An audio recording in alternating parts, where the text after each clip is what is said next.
भारत में जाति व्यवस्था का इतिहास बहुत गहरा और जटिल रहा है, जिसकी जड़ें प्राचीन काल तक जाती हैं। प्रारंभिक वैदिक समाज में जब मनुष्य प्रकृति से जूझ रहा था और जीवन सरल था, तब समाज को व्यवस्थित रखने के लिए कर्म के आधार पर एक व्यवस्था बनाई गई। उस समय ये सोचा गया कि जो व्यक्ति ज्ञान अर्जित करता है वो समाज को दिशा देगा, जो शासन और रक्षा करेगा वो समाज की सुरक्षा करेगा, जो खेती और व्यापार करेगा वो अर्थव्यवस्था संभालेगा, और जो श्रम करेगा वो समाज की बुनियाद बनेगा। यही व्यवस्था आगे चलकर वर्ण व्यवस्था कहलाई, और इस दौर में व्यक्ति का स्थान उसके कर्म से तय होता था, जन्म से नहीं। समय के साथ जैसे जैसे समाज जटिल हुआ, संपत्ति बढ़ी, सत्ता केंद्रित होने लगी और विशेषाधिकारों का महत्व बढ़ा, वैसे वैसे इस व्यवस्था की आत्मा बदलती चली गई। अब कर्म की जगह जन्म ने ले ली और कहा जाने लगा कि जो जिस परिवार में पैदा हुआ है वही उसका भविष्य है।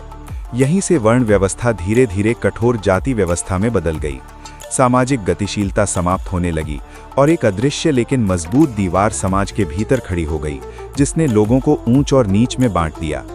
इस बदलाव का सबसे दर्दनाक रूप छुआछूत के रूप में सामने आया। कुछ वर्गों को इतना हीन समझा गया कि उनके छूने, साथ बैठने या यहाँ तक कि उनके साये तक को अपवित्र माना गया।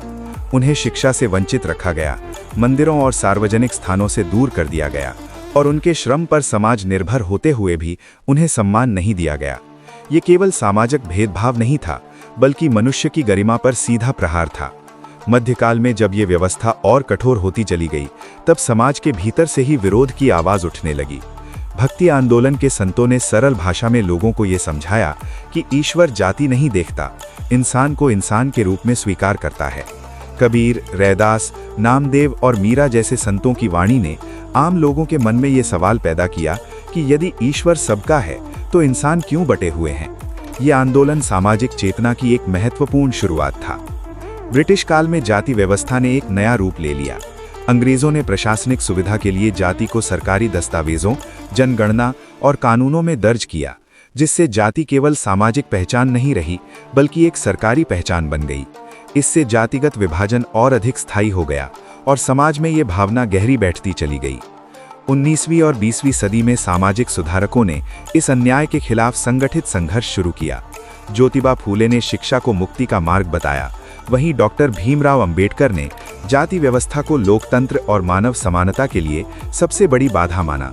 उन्होंने संविधान के माध्यम से समानता, न्याय और गरिमा की नींव रखी, ताकि समाज को कानूनी रूप से एक नई दिशा मिल सके। स्वतंत्र भारत में संविधान ने छुआछूत को अपराध घोषित किया, सभी नागरिकों को समान अधिकार दिए और ऐतिहासिक रूप से वंचित वर्गों को आगे लाने के लिए विशेष प्रावधान किए।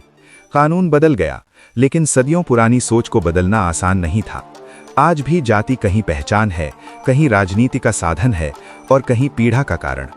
जाति व्यवस्था का इतिहास हमें ये सिखाता है कि जो व्यवस्था कभी समाज को संगठित करने के लिए बनी थी, वही जब इंसान को बांटने लगे और उसकी मानवता को चोट पहुंचाने लगे, तो उसका पुनर्मूल्यांकन और परिवर्तन अनिवार्य हो जाता है। इतिहास को समझने का उद्देश्य दोषारोपण नहीं, बल्कि ये सीखना है कि भविष्य में एक ऐसा समाज बनाया जाए जहां मनुष्य की पहचान उसकी जाति से नहीं, उसके विचार, कर्म और मानवता से हो।